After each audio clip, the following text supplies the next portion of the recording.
All right, go. Hey, good afternoon, everyone. Very glad to have you all on board here today. And we're really excited about the number of applications that we've seen come through the portal. And we're here today. We want to talk through any questions that you might have, figure out any ways you're stuck technically, or if it's a programmatic type question, so that we'll be able to walk you through this. So when you have questions, if you would drop them in the chat, we'll read them to everyone and we'll be able to walk through those. But to tee us off right now, I'm going to ask Maggie and Frank to talk about any of the technical aspects that we've seen where there's problems arisen in a general capacity. I know there's been problems with uploading a little bit, and I know you Maggie and Frank have been working very hard to resolve those and have resolved them, I believe, at this point. But Maggie, Frank, thoughts? Yeah, absolutely. I'm just going to share. We actually have just a really quick slideshow that we're going to weed through together. It's nothing fancy, but to go over some of the main details of things that we had learned through this process to date. So yeah, as you know, we're so honored to be able to help with administering these dollars. So the purpose of today's webinar, as Eileen alluded to, is to kind of address some of the frequently asked questions, Q&A at the end, and feel free to use the chat or even the Q&A as well to put any questions as we're going along, but we will leave time at the end to really address those. So right now, total applications we've received to date, we have 8 submitted applications, but another 55 applications that are currently in draft form. Again, there's the link for applying. It's just our website with the /grants. The deadline, which I'm sure I don't necessarily need to remind you all, is going to be August 12th at 11:59 p.m. We really want to encourage not to wait until the last minute and to start your application as soon as possible. This is actually important for us as well. We're able to see the applications in draft because those are the individuals that have gone in and started the application. We're able to keep track of those. So if you haven't taken that step yet, we really encourage you to do so. It'll allow us to help you with any troubleshooting and be able to see the work that you're doing on your application. Again, we're not going in there and evaluating as you go along, so I don't want you to think that that's the case. It's just more that we're able to see where individuals might be getting hung up in the process and be able to do follow-up pending your application. So if you wait until the last minute, we won't know that you're intending to submit an application. So it's really helpful for us and for you to go in and get your application at least underway, some of the basic information entered as you work towards that deadline. But it is not on a first come, first serve. So you do not need to make sure to have it rushed to get done. You can really work up till the deadline, but at least get that application underway. And if you have questions about that process, we have our grants email. So the biggest question, as Eileen also alluded to, is just the document uploads. So here are all the documents that are relevant in this case. These are all the documents that are that we have. Now, I will say, coming into this process, and we never had an issue with upload size before, but we had a limited amount of storage. We were able to work with our software company to quadruple that number. And so we were able to maximize the number or the size of each document, understanding that some of the documents that we're requesting for this particular grant process is more extensive than with grant applications that we've had maybe in the past. So we're hoping that this was really helped a lot of you get to the point where you're able to get everything uploaded. The ones we've received the most questions about are highlighted here. The tax returns for the 3 most recent years. Those would be your Form 990s. Oftentimes, so that's your 3 most recent years of your 990 form. Audited financial statements. If you do not have them for the 2020-2021 year, we would ask you for your unaudited financial statements. In that case, it's very important that we see your numbers from that time period, obviously because it has the largest impact upon the pandemic and the effect that you've seen from that. And then the bank statements for the last 2 fiscal years. So understanding that 40 MIBs of space to upload is not quite enough. So what we would recommend in those cases is to consolidate them. And again, if you're not able to do that, we're able to help with it.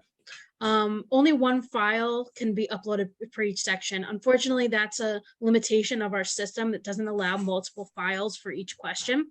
So we do ask that you consolidate them in order to upload. So there's a couple ways that you can combine. There's actually a combined PDF site. There's an Adobe. Adobe can do a merge PDF as well, but we're also here to help you if this becomes an issue in the future. So we want to be here to help you with completing this. So we don't want this to be this, technical piece to be a hindrance in your application. Chris, I saw you raise your hand. Is there something specific you wanted to mention as well? No, it wasn't you? Okay, might have been the other Chris Hughes that is on this call. I think we have multiple Chris Hugheses with us. So yeah, Frank is happy to help with that. And Frank, I'm not sure if there's anything else you want to add on this piece. Just that on the actual section itself in the application, we do have a couple links and instructions for compressing the files as well.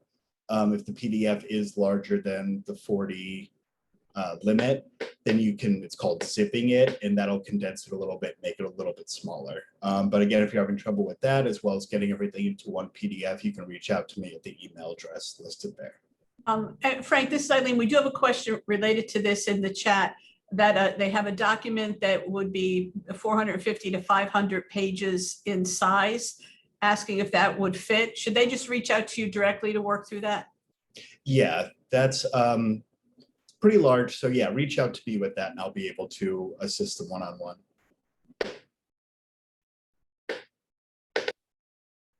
Okay. Great. So some important reminders that we want to just add on as well.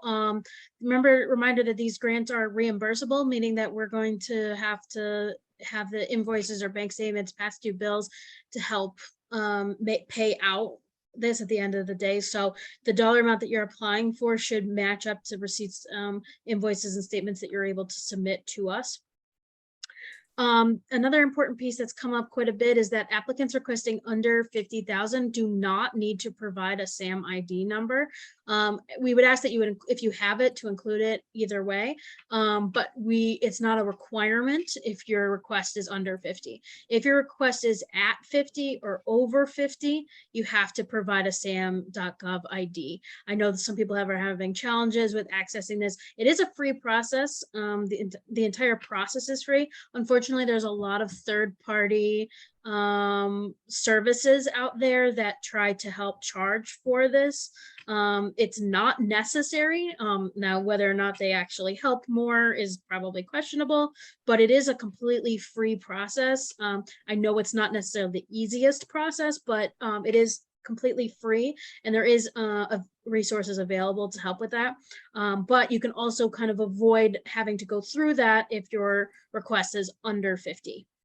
And then, as I mentioned, if you haven't already started, please start your application as soon as possible. And one more time for, again, probably not necessary, but that deadline is coming up next Friday at 11:59. Last thing we want to note is just that we're also going to be hiring a grants assistant, temporary associate here to help us exclusively with assisting through this process.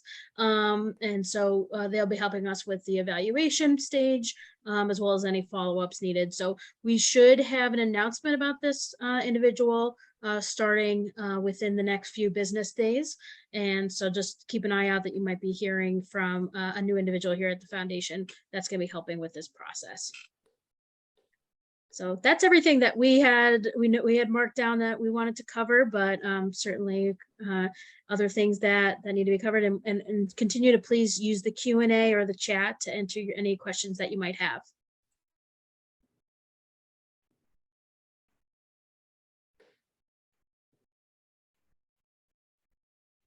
Oh, Eileen, I'm sorry, you're on mute.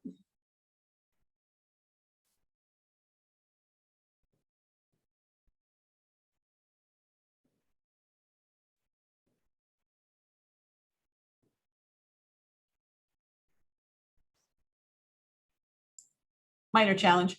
One question asking about the reimbursement process. So I don't know, Maggie, if you want to take that, you want us to take that? Okay, so the reimbursement work in the case of an application specific to the first listed type of funds to cover economic loss. So I think it's one of those situations where we probably would want to work with you directly to figure out what we would want included. But I do think this question, Desi or Danielle, you might have a little more insight on that piece.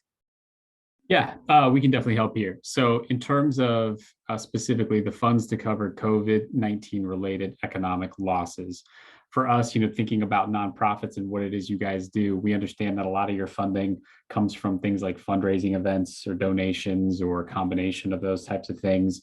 And that during the pandemic, anytime from March 2020 forward from that point on, things like that were impacted in terms of fundraising events, getting people together. It wasn't always easy. There were always restrictions or oftentimes restrictions about social gathering and social distancing.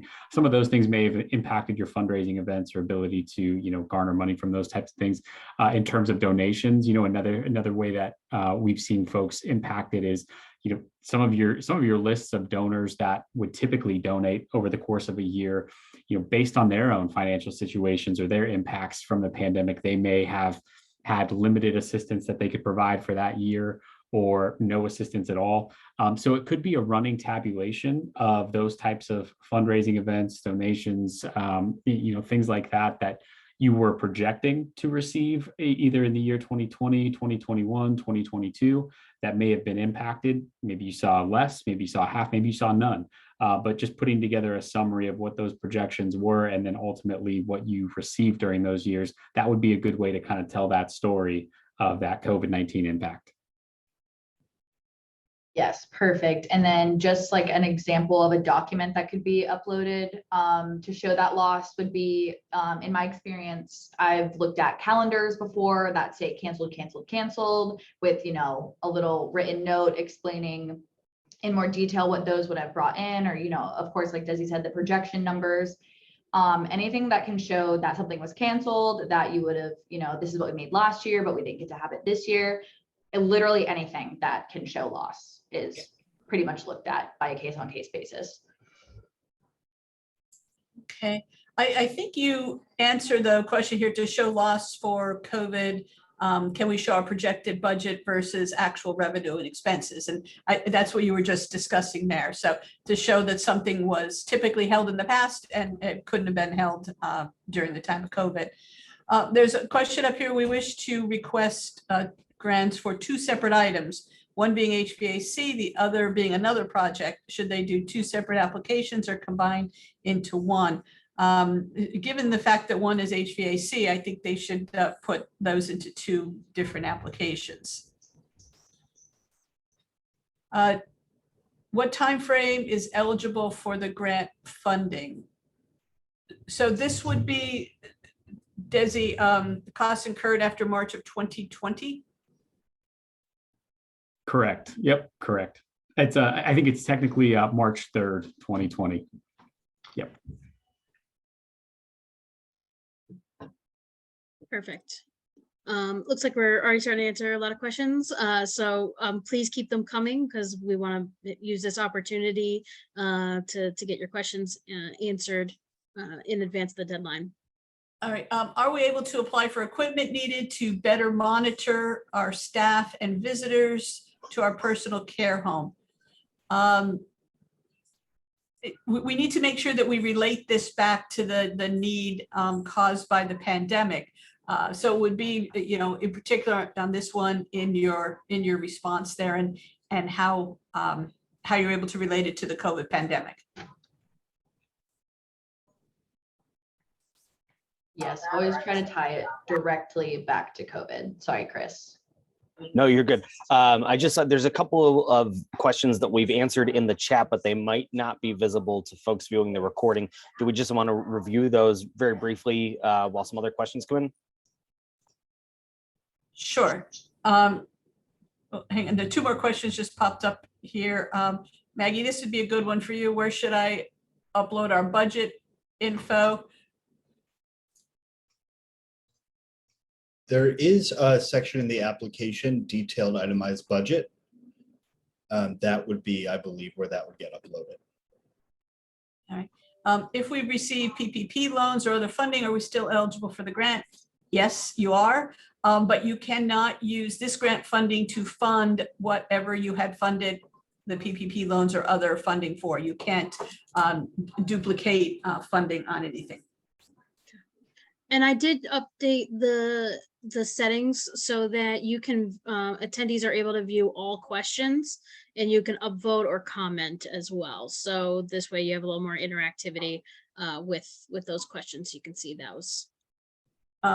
Next one, will grants be only approved for agencies who ran a deficit during the pandemic or applications that are related to increased need and capacity and hiring additional staff to meet the need? You could do either. It could be a deficit, or if there was an increased need directly tied to the COVID pandemic, you could apply for that as well. How much detail will need to be included regarding the planned use of the funds? We'll need as much detail as you have available. If you're planning to do a project, we would need estimates and project descriptions so that we could fully understand what you're trying to do with the funding. Correct. Like if you have if you're getting, if you've purchased an HVAC unit, we're going to need to see the billing information for that.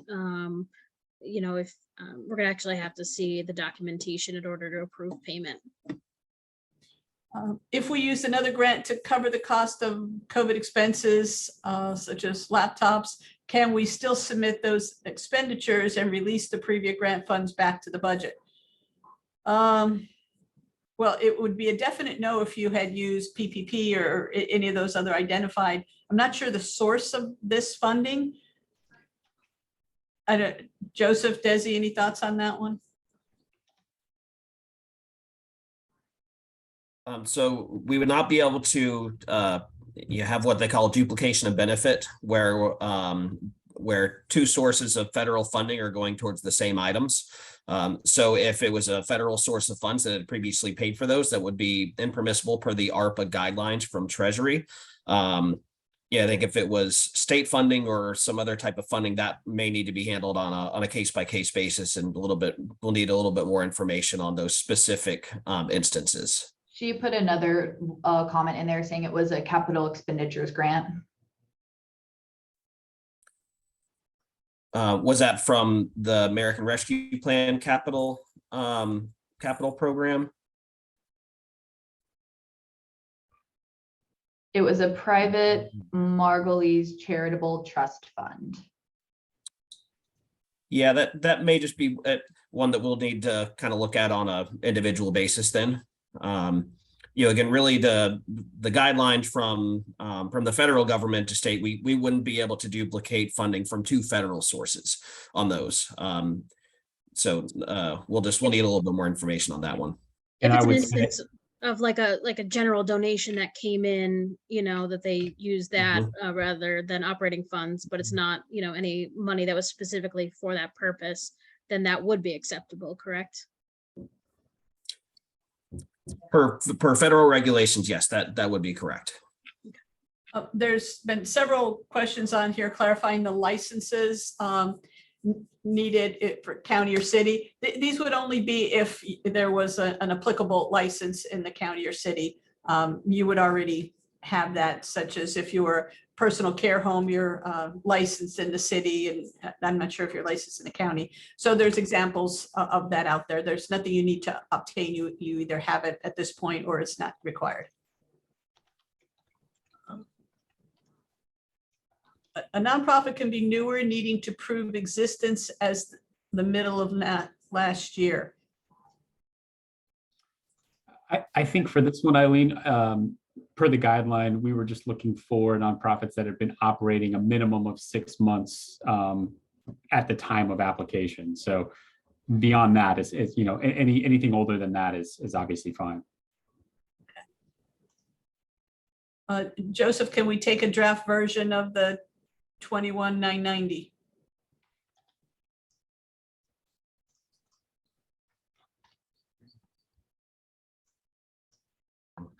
So that would just be referring to like basically unaudited financials.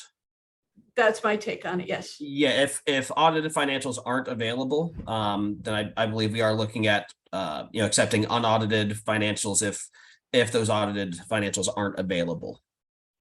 Really whatever documentation that we have, whatever financial documents that we have, audited are preferred, but if they are unaudited, then we can, look at those, and there may be some additional conditions around, taking those financials, and that's still kind of yet to be determined. Okay. There was one that I hear about our capital requests, reimbursement based as well. Yes, everything that we are doing here will be reimbursable. Consider what is considered a reasonable size request for funding compared to our budget. It wouldn't be compared to your budget. It would be compared to your demonstrated loss or your demonstrated need for additional services due to the pandemic.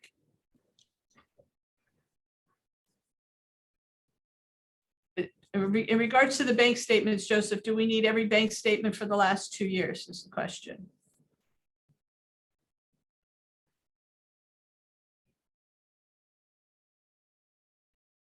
I mean, we will need some, I'm not sure if every single bank statement, but we will need something that can show a summary of, of the total activities for that period.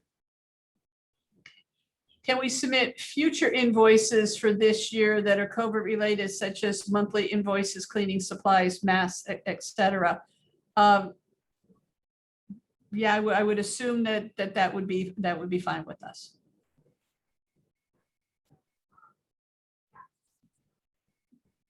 All right, I think we have answered them all. Are to your point before, Chris, are people able to see any of the older questions that we answered? They can hear if they open up the Q&A section. But my concern was anybody who might be viewing it after the fact. I don't know if they'll have access to the chat. I'm not terribly familiar with Zoom, so I just want to make sure we're counting for all audiences. I'm taking note of all the questions as well. Okay, so maybe we could put an additional Q&A up on the website. Yeah, we'll update that as early as this evening. All right, Joseph, another one for you. Here we are, small and still file postcard IRS filings and do not audit. So I guess the question there is the certain pieces of like the audited financial statements, right? And so in which case it would just be the unaudited. And then I would imagine it would, whatever you filed on the postcard, that would be what you would submit. Is that correct? That's correct. We understand that due to the size of some businesses, there may be different formats that they're submitting or reporting that information. So whatever the most thorough extent of the records that you have, we'll take those and consider everything. So Joseph, we have two that are the same. So if they're only looking at losses that occurred in a 12-month period, do they still need to give us 2 months or 2 years worth of bank statements if they're only looking at a 12-month period? Yeah, and I think the 2 months of bank statements was not just to verify the the financial impact, but just to verify the business's viability to receive the funds and expend the funds, and really more of just an eligibility standpoint. Desi, can they submit financials from 2018 and 19 to demonstrate revenue loss? That's a good question. I think for that, going back to that time, it's going to be based on projections, right? So if they can show in those financials from 2018, 2019, and just the same way that we kind of calculated at the higher level, right? What the projected revenue was going to be that year moving forward, using some assumptions on increases percentage wise that could be reasonably expected. There's a little bit more, I think, that we gotta kind of dive into and kind of do some calcs and make sure it all makes sense.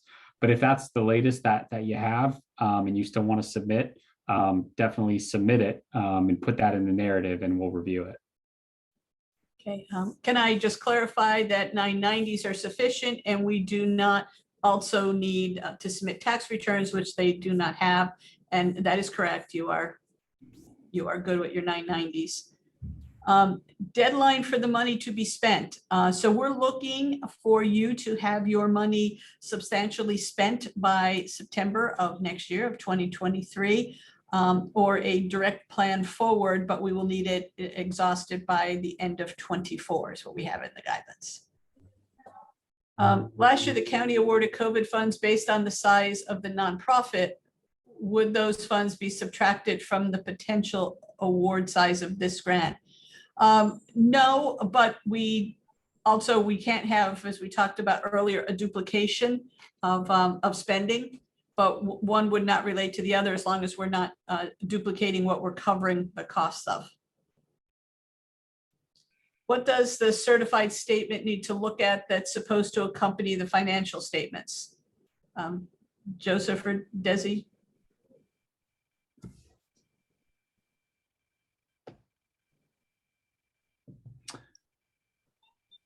I'm thinking through the certified statement. That one's eluding me here. I'll have to get back to you guys on that one.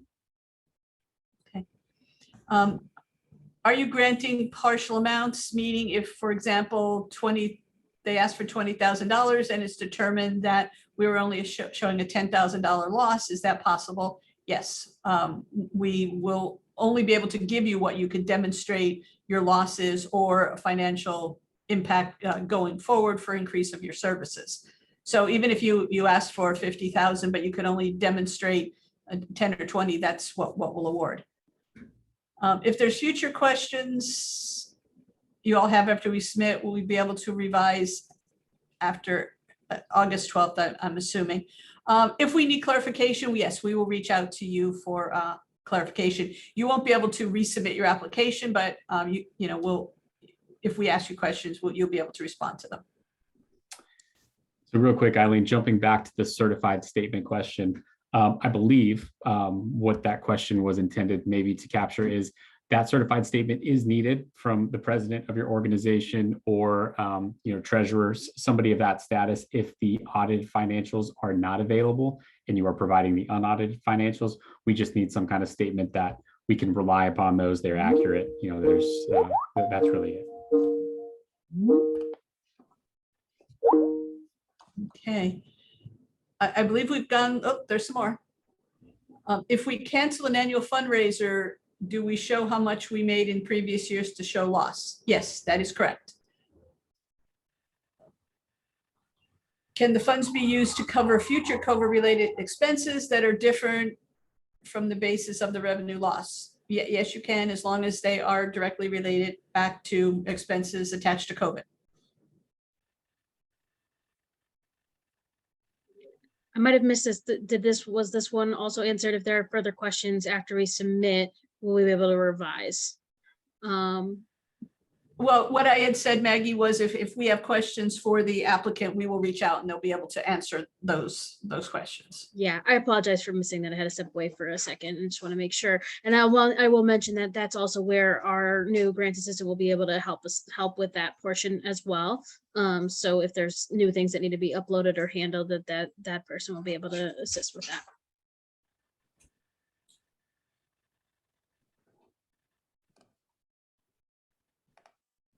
We're not considering this sucking up at all. We're happy to help in any way we can assist you. We want to make sure we have put aside, the mayor has put aside $1 million to help nonprofits recover. And we want to make sure that to the best of our ability, we're able to help you recover and help you continue your good work in the community.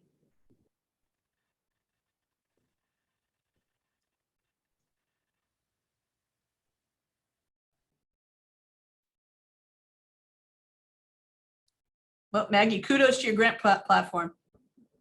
Yeah, glad to hear that feedback. It's not perfect, as no software is perfect, but I'm glad to hear that it's working out well for you and that you're able to navigate it well. If you do have challenges, please reach out. You know, we're here to help with that. As you can kind of tell, Frank and I are helping a little bit more on the technical aspects of the application, whereas the more content related questions we're going to defer to the others on the call here. But either way, we're going to work together and make sure we can help you as much as possible. This isn't in the chat, but I do want to touch on something really quickly that we've kind of heard from a couple of different organizations. If you do apply for this round of grant funding and you are deemed eligible and you receive the grant, that does not make you ineligible for future grants that the city is going to roll out for other programming. Again, we want to make sure that it's clear that there's no duplicity in what we're funding through these federal dollars. But if there is a program that your organization can help build and sustain through some of the other grant programs that we're going to roll out, there will be other opportunities for nonprofits to jump in and apply for different pockets of funding. Right. So we will post these Q&As on our website for everyone to see. And Chris, will we be able to post the recording as well on the website in the event people need to refer back? Yes, I'll be uploading that as soon as we get the recording from our partners here at the Scranton Area Foundation. So there'll be the copy of the July 14th webinar that we initially did, a copy of this webinar, and a fully updated FAQ page before close of business tomorrow. Very good. Any last questions? Anything from the team? Maggie, Frank, anything that you guys still needed to share? No, we feel pretty good with it where we're at. Just feel free to reach out. That's what we're here for. All right. Well, thank you, everybody. We're hopeful this was helpful. Yes, Have a thank you, good day. everybody. Have a great day.